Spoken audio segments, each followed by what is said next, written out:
स्वर्गीय गोपीनाथ मुंडे यांचे आपण वारसदार असल्याचा दावा कधीही केला नव्हता। मात्र गोपीनाथ मुंडेंच्या वारसदारांनी मागील 5 वर्षात स्वर्गीय गोपीनाथ मुंडेंना अभिप्रेत असलेला विकास केला नाही, अशा शब्दात धनंजय मुंडे यांनी पंकजा मुंडे यांना टोला लगावला।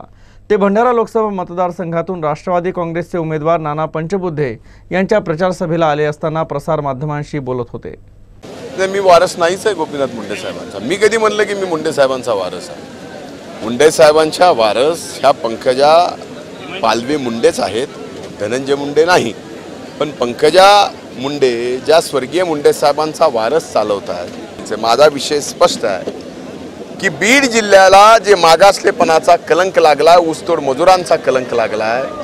तुम्ही गल्लीपासून दिल्लीपर्यंतच्या 5 वर्षाच्या सत्तेत होतात। राज्याची सत्ता तुमच्याकडे, देशाची सत्ता तुमच्याकडे, जिल्हा परिषद तुमच्याकडे, जिल्हा मध्यवर्ती बँक तुमच्याकडे, वैद्यनाथ बँक तुमच्याकडे, वैद्यनाथ कारखाना तुमच्याकडे। जिल्ह्याच्या जनतेने मुंडे साहेबांचं निधन झाल्यानंतर, स्वर्गीय मुंडे साहेबांचं निधन झाल्यावर तुम्हाला सर्व काही दिलं, पण ते दिल्यानंतर या राज्याच्या, देशाच्या गल्लीपासून दिल्लीपर्यंतच्या सगळ्या सत्तेतून बीड जिल्ह्याला काय मिळालं, या प्रश्नाचं उत्तर आम्हाला पाहिजे।